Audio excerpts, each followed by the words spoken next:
नमस्कार दोस्तों, सौर एकेडमी में आपका एक बार फिर स्वागत है। और जो मध्य प्रदेश वस्तुनिष्ठ प्रश्नों की सीरीज हम चला रहे थे उसके 30 क्वेश्चनों को हमने हल किया है। आगे आज 31वें क्वेश्चन से हम शुरू करेंगे, तो वीडियो को पूरा देखिए क्योंकि ये बहुत महत्वपूर्ण क्वेश्चन है। और एक क्वेश्चन के साथ दो तीन फैक्ट कवर कर रहे हैं, तो बहुत सारे नए फैक्ट सीखने को मिल रहे हैं, बहुत सारे नए फैक्ट सामने आ रहे हैं। तो चलिए शुरू करते हैं। आज का जो पहला क्वेश्चन है, मध्य प्रदेश महेश्वर किस नदी के तट पर स्थित है? तो महेश्वर जो स्थित है वो नर्मदा नदी के तट पर स्थित है। किस नदी के तट पर स्थित है? तो नर्मदा नदी के तट पर स्थित है। ये खरगोन जिले में है।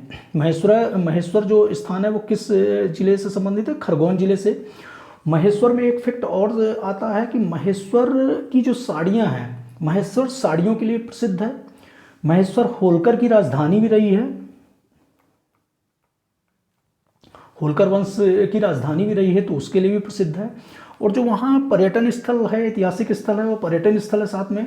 तो इसमें होलकर का किले, अहिल्याबाई का किला, महेश्वर का किला, अहिल्या घाट इत्यादि बहुत सारी पर्यटन स्थल हैं। और इसको जो प्राचीन काल में महेशमती के नाम से जाना जाता था। प्राचीन काल में इसको किस नाम से जाना जाता था?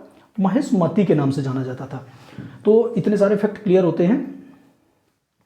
नेक्स्ट क्वेश्चन देख लेते हैं। अमरकंटक से कौन सी नदियां निकलती हैं? कल का जो मेरा नदियों वाला वीडियो देखे होंगे तो ये क्वेश्चन बहुत आसान है कि अमरकंटक से कौन सी दो नदियां निकलती हैं। तो अमरकंटक से दो नदियां नर्मदा और सोन निकलती हैं। नर्मदा अमरकंटक से निकलती है और खंभात की खाड़ी अरब सागर में जाके समाहित हो जाती है, विलीन हो जाती है। सोन नदी अमरकंटक से निकलती है और उत्तर की ओर बहती हुई गंगा नदी में मिल जाती है। तो सोन नदी कहाँ? गंगा नदी में मिल जाती है। और नर्मदा नदी गुजरात में जाके अरब सागर में समाहित हो जाती है, विलीन हो जाती है। नेक्स्ट क्वेश्चन देख लेते हैं। निम्न में से कौन सी नदी अपरदन द्वारा बीहड़ बनाती है? ये सभी को पता है कि बीहड़ एक ही नदी बनाती है, चंबल नदी। बीहड़ और खड्डों का निर्माण करती है। डाकुओं की एक बहुत बड़ी समस्या इस क्षेत्र में रही है और ये उत्तर में भिंड, मुरैना, ग्वालियर वाले क्षेत्र में ये नदी बहती है। नेक्स्ट क्वेश्चन देख लेते हैं। मध्य प्रदेश की प्रथम विद्युत परियोजना गांधी सागर बांध किस जिले में बनाई गई है? तो मध्य प्रदेश की जो प्रथम विद्युत सागर परियोजना गांधी सागर बांध है वो मंदसौर जिले में बनाई गई है। और ये चंबल नदी पर बनी है। ये गांधी सागर बांध किस नदी पर बना है? चंबल नदी पर बना है। और ये 7 मार्च 1954 को तत्कालिक प्रधानमंत्री पंडित जवाहरलाल नेहरू के द्वारा इस बांध की आधारशिला रखी गई थी। और ये किस टाइप का बांध है? गुरुत्वाकर्षण बांध है। किस टाइप का बांध है? गुरुत्वाकर्षण बांध है। तो इसमें एक तो आधारशिला रखी गई है किस नदी पर बना है? चंबल। और एक किस टाइप का बांध है? गुरुत्वाकर्षण बांध है। चलिए नेक्स्ट क्वेश्चन देख लेते हैं।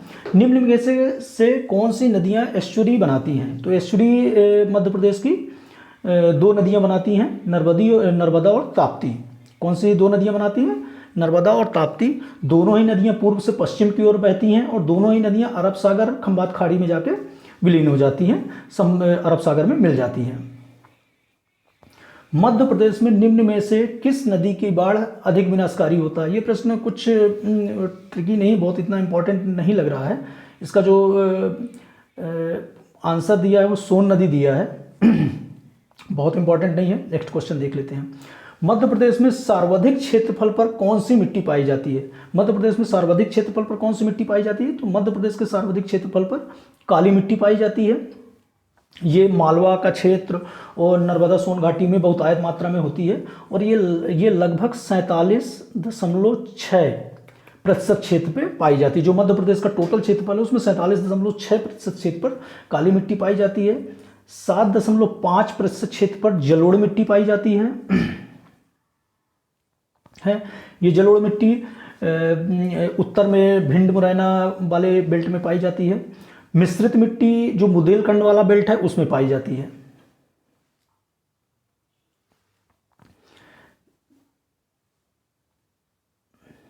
निम्न में से किस मिट्टी को रेगुड़ मिट्टी कहा जाता है?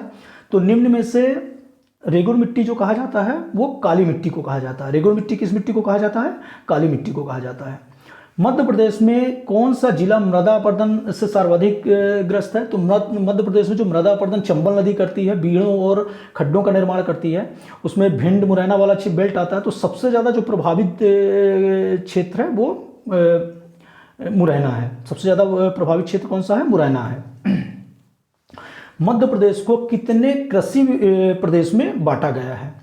तो यहाँ पे ये मध्य प्रदेश को जो कृषि विभाग के हिसाब से है, कृषि विभाग के हिसाब से 5 कृषि प्रदेशों में बांटा गया है। कृषि विभाग के हिसाब से कितने कृषि प्रदेशों में? 5 में बांटा गया है कृषि विभाग के हिसाब से। फसलों के आधार पर कृषि प्रदेश 7 कृषि प्रदेशों में बांटा गया है फसलों के आधार पर।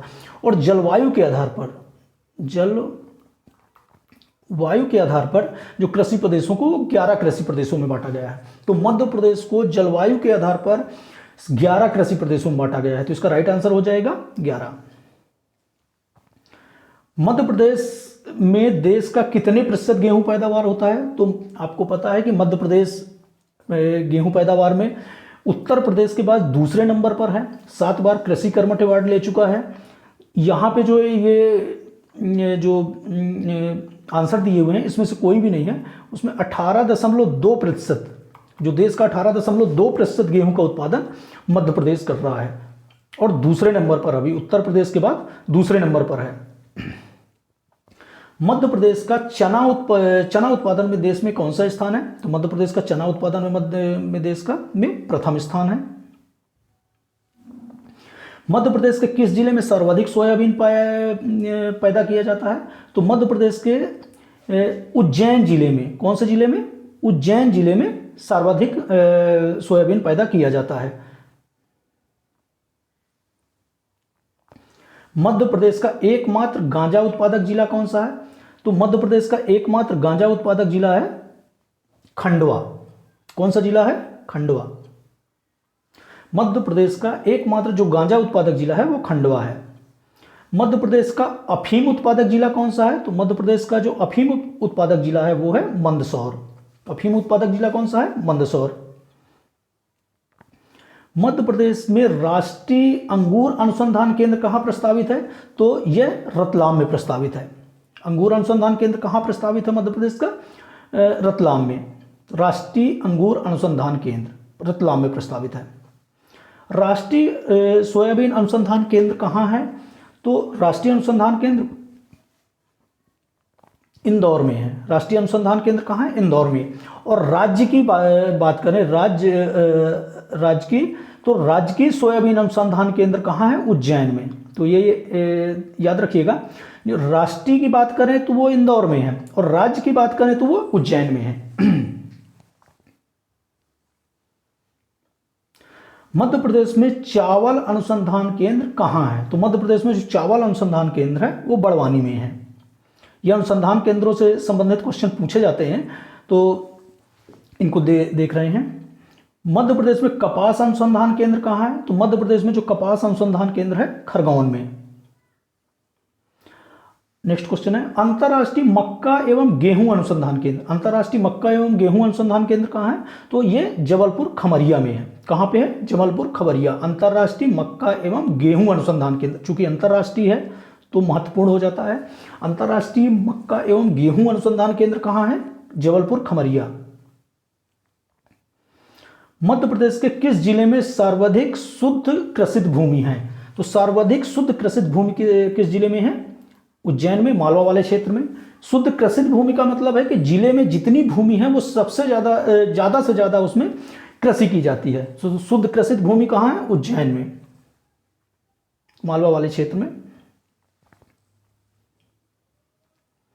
मध्य प्रदेश में किस फसल का उत्पादन सर्वाधिक होता है? तो मध्य प्रदेश में जो सबसे ज़्यादा फसल का उत्पादन गेहूं का होता है पैदावार के हिसाब से। और यदि क्षेत्र प्रतिशत के हिसाब से देखा जाए तो soybean, soya state Madhya Pradesh को बोला जाता है। लेकिन चूंकि यहाँ पे पूछा है सर्वाधिक उत्पादन, तो सर्वाधिक उत्पादन गेहूं का होता है। सबसे ज़्यादा गेहूं उत्पादन मध्य प्रदेश में होता है। और ये क्वेश्चन MPPSC 2021 में पूछा गया है। मध्य प्रदेश के किस जिले में सर्वाधिक गेहूं पैदा होता है? तो मध्य प्रदेश में जो गेहूं का सर्वाधिक उत्पादन वो होशंगाबाद जिला करता है। सर्वाधिक उत्पादन कौन सा जिला करता है? होशंगाबाद। मध्य प्रदेश में धान का उत्पादन सर्वाधिक किस जिले में होता है? तो धान का उत्पादन सर्वाधिक होता है बालाघाट जिले में। किस जिले में होता है? बालाघाट जिले में। मध्य प्रदेश में सोयाबीन का सबसे बड़ा उत्पादक जिला कौन सा है? तो सोयाबीन का सबसे बड़ा उत्पादक जिला है उज्जैन में, और यहां पर राज्य सोयाबीन अनुसंधान केंद्र है, राष्ट्रीय सोयाबीन अनुसंधान केंद्र इंदौर में है।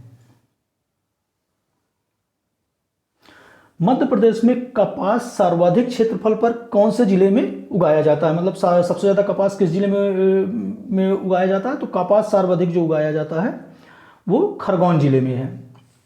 किस जिले में है? खरगोन जिले में।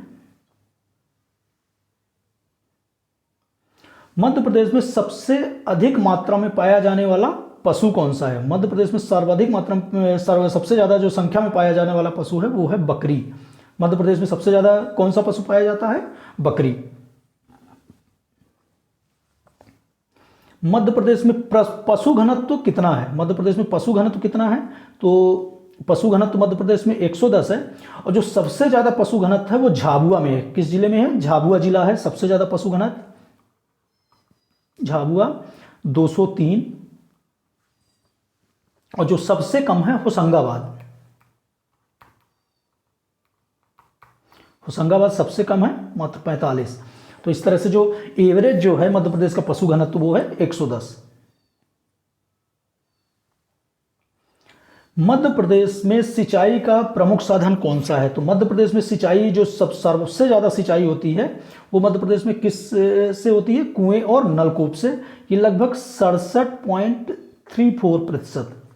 कितने प्रतिशत क्षेत्रफल पे सिंचाई होती है कुएं और नलकूप से? 67.34% से कुएं और नलकूप से सिंचाई होती है। नहर की बात करें तो 20.24% नहर से सिंचाई होती है, और तालाब से 2.99%। तो यहां पे पूछा गया क्वेश्चन है कि मध्य प्रदेश में सिंचाई का जो प्रमुख साधन है वो कौन सा है? कुएं एवं नलकूप। 67% क्षेत्र, लगभग 67% क्षेत्र पे सिंचाई का साधन है। मध्य प्रदेश में सर्वप्रथम नहर का निर्माण किस जिले में हुआ था? तो मध्य प्रदेश में सर्वप्रथम नहर का निर्माण बालाघाट जिले में हुआ था। किस जगह नहर का निर्माण हुआ था? बालाघाट जिले में। नेक्स्ट क्वेश्चन देख लेते हैं। मध्य प्रदेश में सर्वाधिक शुद्ध संचित क्षेत्रफल किस जिले में है? तो सर्वाधिक जो शुद्ध संचित क्षेत्रफल है वो होशंगाबाद जिले में है। किस जिले में है? होशंगाबाद जिले में। इस तरह से आज हमने 32 क्वेश्चनों को हल किया है, और इसके आगे के क्वेश्चन हम अगले वीडियो में लाएंगे। वीडियो को ज़्यादा से ज़्यादा लोग सब्सक्राइब करें और ज़्यादा से ज़्यादा लोगों तक शेयर करें, ताकि इसकी लिंक अन्य लोगों तक मिल पाए, और इस वीडियो का लाभ जो अन्य लोग जो तैयारी कर रहे हैं उनको भी मिल पाए। और जो बचे हुए क्वेश्चन हैं अगले वीडियो में हम फिर उपस्थित होंगे। धन्यवाद।